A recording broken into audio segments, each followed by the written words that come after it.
बिस्मिल्लाहिर्रहमानिर्रहीम।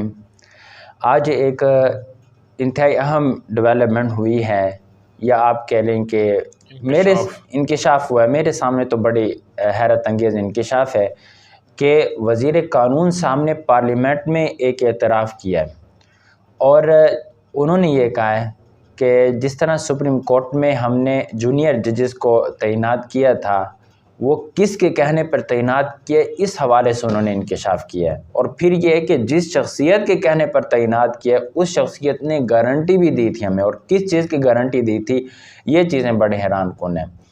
तो ये तो हम पहले से कहते आ रहे थे ना कि भाई ये गलती की है नून लीग ने, इनके पास मौका था और इन्होंने फिर ख़ुद दूसरे ब्लॉक के दूसरे ग्रुप के जो जजेस हैं, और हैं भी जूनियर, सीनियर भी नहीं है, आपने उनको मतलब रूल्स तोड़ के आपने उनको सुप्रीम कोर्ट में तैनात किया।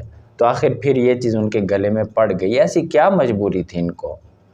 हमारी सियासत में कोई भी जब फैसला होने लगता है ना, तो ये बात कभी तौर पर मतलब उसके पीछे फिर ये स्टोरी होती है कि इसके पीछे कोई ना कोई ताकत ज़रूर है। तो ऐसे नहीं लोगों की परसेप्शन बन जाती ना। अब वज़ीर कानून साहब का आपने बयान खुद सुना, उन्होंने खुद एतराफ़ कर लिया कि जी हमने जनरल बाजवा साहब के कहने पर जूनियर जजेस को उसके अंदर सुप्रीम कोर्ट के पैनल में ऐड किया है। अब एक तो इस यहाँ पर दो बातें हैं। एक तो ये कि जो जनरल बाजवा साहब या इस इदारे की तरफ से ये बात आई थी कि हम फरवरी 2021 के बाद न्यूट्रल हो गए थे, तो ये बात हो रही है अब नवंबर की। जनरल बाजवा साहब की रिटायरमेंट से कुछ देर पहले का ही ये तैनाती है। तो ये तो बिल्कुल आप परफेक्ट एक बात समझ लें कि जनरल बाजवा साहब आखिर तक न्यूट्रल नहीं थे और वो बिल्कुल इमरान खान की हिमायत से पीछे नहीं हटे थे। इससे 2 दिन पहले मौलाना फजल रहमान ने वो इंटरव्यू में कहा कि आज़ादी मार्च के टाइम मुझे किसने गारंटी दी थी। फिर आसिफ अली जरदारी साहब ने इंटरव्यू में क्या कहा कि अदम एतमाद के वक्त भी हमें बाजवा साहब ने धमकी दी थी कि आप अदम एतमाद वापस ले लें, मैं इनको कहता हूँ ये रिज़ाइन कर देंगे, नहीं तो फिर मार्शला लगा दूंगा। तो मतलब ये हुआ कि ये चीज़ें आखिर तक चलती आई हैं और बाजवा साहब जो है ना अपनी रिटायरमेंट के एक दिन पहले तक भी शायद एक्टिव रहे हैं पीडीएम को और मतलब सियासी उसके अंदर।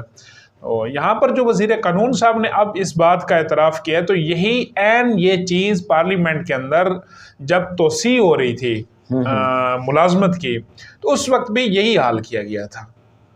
और यहाँ पर जो है ना मैं कहता हूँ कि नून लीग ने बेजा मतलब वो की है, एक खामखा अपने आप को बो डाउन कह लें झुकाया था। तो उसका जो अब इस वक्त सबसे ज़्यादा जो नुकसान हो रहा है वो भी नून लीग को ही हो रहा है। तो ये अपनी पॉलिसियाँ भी तो है ना। वो जब एक्सटेंशन के हवाले से कानून साजी हो रही थी जी, तब भी इनके पास मौका था। हाँ जी, ये न करते, लेकिन इन्होंने किया। एक्सटेंशन दिलवाने में अहम किरदार और बुनियादी किरदार अदा किए इन्होंने। अच्छा, फिर वो चीज़ भी उनके अपने सर पड़ी है। अब फिर जब एक मर्तबा सब चीज़ें क्लियर हो गई, अब आपका हाथ ऊपर था ना, एस्टेब्लिशमेंट का हाथ नीचे था, वो आप मजबूर थे। हाँ जी, आपके पास 11 पार्टियों की ताकत थी, सब कुछ था, हुकूमत भी थी। आप मतलब ब्लैकमेल होने की पोजीशन में आप किसी सूरत में भी नहीं थे। फिर क्यों, किस बुनियाद पर आप उनके झांसे में आए? तो ये सवाल तो फिर इनसे बनता है ना। हाँ जी, इसमें तो खुल्लम खुल्ला उन्होंने फिर ये भी कहा कि मैंने तो अच्छा, उसमें फिर आजम नज़ीर साहब की एक बात उन्होंने कहा कि मैंने तो उसी टाइम इस्तीफ़ा भी कर दिया था क्योंकि मैं इस चीज़ के हक में नहीं था, लेकिन क्योंकि मेरी हुकूमत का फैसला था, वज़ीर आज़म का ये फैसला था, तो वो एडमिट किया गया। उस वक्त भी मेरे खिलाफ जो है ना, मेरे साथ थे ये जो वकला पैनल था, वो उस टाइम भी हमारे साथ खड़ा था। उन्होंने कहा था कि ये काम ना करें। उन्होंने कहा कि अब भी ज़रूरत है कि हमें इस बारे में क्लियर पॉलिसी तैयार करनी चाहिए। जजेस की जो तैनाती है, इस बारे में क्लियर जो एक रूल्स एंड रेगुलेशंस है ना, वो तैयार करने चाहिए। तो अब अच्छा, दूसरी तरफ ये आते हैं कि हमारा जो इस वक्त भी, अब आपने देखा कि इमरान खान साहब जब से आउट हुए हैं, उसके बाद उन्होंने मुसलसल पहले कुछ अरसा तो उन्होंने अमेरिका के खिलाफ कैंपेन की, लेकिन फिर वो मुसलसल बाजवा साहब के खिलाफ कैंपेन कर रहे हैं। हाँ जी, उसमें वो किसी और का नाम नहीं ले रहे, वो मुसलसल बाजवा साहब का नाम ले रहे हैं। और अब भी वो ये कह रहे हैं कि एस्टेब्लिशमेंट मेरे साथ आए, मतलब मैं मुलाकात करूं, मेरे जो मुज़ाकरात हैं वो एस्टेब्लिशमेंट से हों। तो सियासत मेरे ख्याल में इस पीक लेवल पे पहुंच कर भी, मतलब जानों के जाने तक भी सारा कुछ करने के बावजूद आज भी जो आपस में मिल बैठने की वो सलाहियत है, वो सियासतदान आपस में नहीं बैठने को तैयार। आपस में वो इतनी दूरी पर पहुंच चुके हैं, लेकिन जो मरकज जिसके खिलाफ ये दूर हुए हैं, जिस वजह से इनके आपस में मामलात बिगड़े हैं सियासतदानों के, उनके खिलाफ बजाय इकट्ठे होने के, ये दो, चाहे वो हुकूमती धड़ा है या अपोजिशन इमरान खान जैसी है, वो फिर भी उसी मरकज की तरफ निगाहें करके बैठे हैं। अच्छा ना, ये नुकसान आप बात कर रहे थे ना नून लीग की पॉलिसी की, एक तो बुनियादी तौर पे जो पॉलिसी आपने देखी कि एक्सटेंशन के हवाले से वो चीज़ें सामने आई, फिर अदम एतमाद के दौरान भी मुखालफत करने वाले तो दो शख्सियात थे ना, आसिफ अली जरदारी और मौलाना फजल रहमान साहब।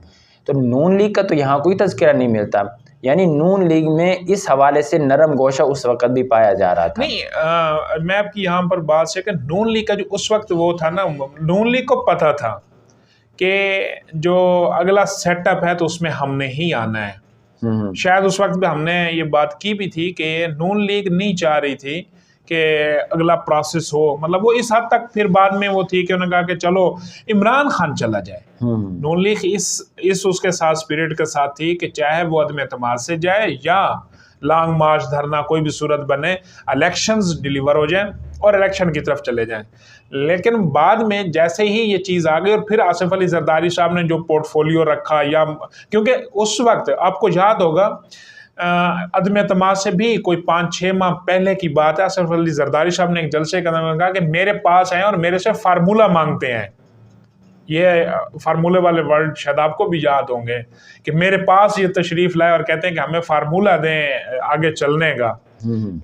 ये गालिबन 2021 की बात है। तो जरदारी साहब की बैकडोर बातचीत हो रही थी ताकतवर धड़े के साथ। तो फिर क्योंकि जरदारी साहब के पास फिगर एंड फैक्ट्स थे, उन्होंने फिर बाद में मौलाना साहब को और नून लीग को राम किया कि ये कहानी जो है ना, ये भी जाल बराबर है, अब मुझे इसके अंदर आप आगे बढ़ने दें। तो बहरहाल अच्छा, जरदारी साहब की ये खसूसियत है, इस बात पे डिनाई नहीं किया जा सकता कि वो मामलात को बताते ज़रूर है जो उनका हलीफ होता है, जो उनका साथी होता है। आगे वो छोड़ देते हैं, कहते हैं कि आगे आप लोगों की मर्जी है, बहरहाल मैं इस सेटअप के साथ चलना चाहता हूँ।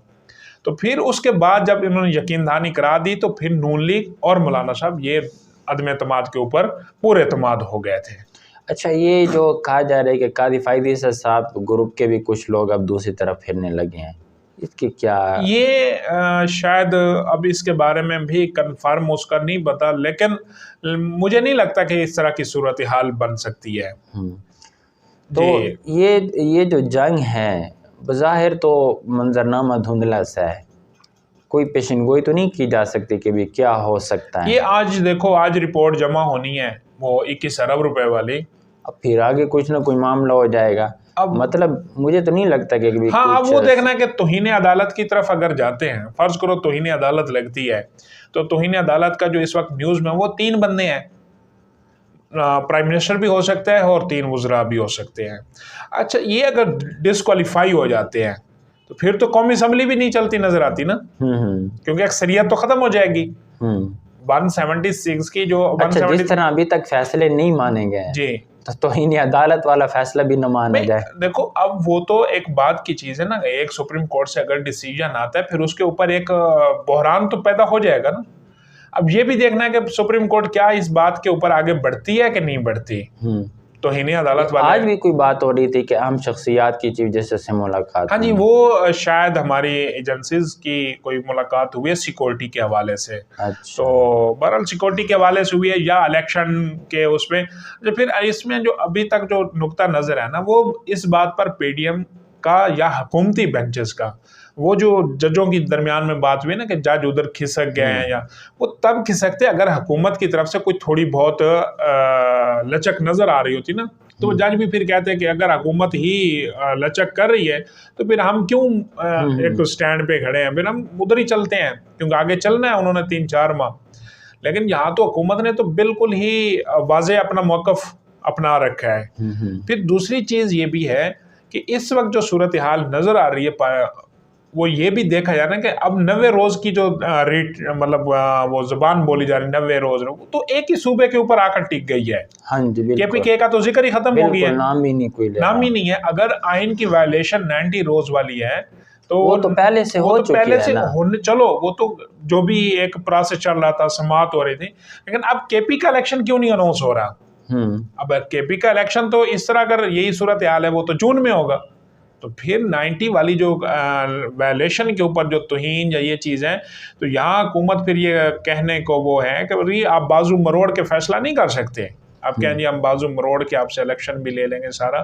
तो ये गेम जो है ना, ये शायद तौहीन अदालत की तरफ नहीं जाएगी। अच्छा, हाँ अभी जो जिस तरह की मतलब आज अप्रैल की तारीख है, तो कोई हलचल भी कोई इस तरह का मामला होना होता है ना। हाँ, वो तो फिर आग लगी का तपिश महसूस होनी शुरू हो जाती। हर हलके में कोई जो उम्मीदवार होते हैं ना, वो भी कैंपेन उन्होंने नहीं शुरू किया है। तो इसका मतलब है वो खुद भी ये समझ रहे हैं कि 14 मई को इलेक्शन नहीं होंगे।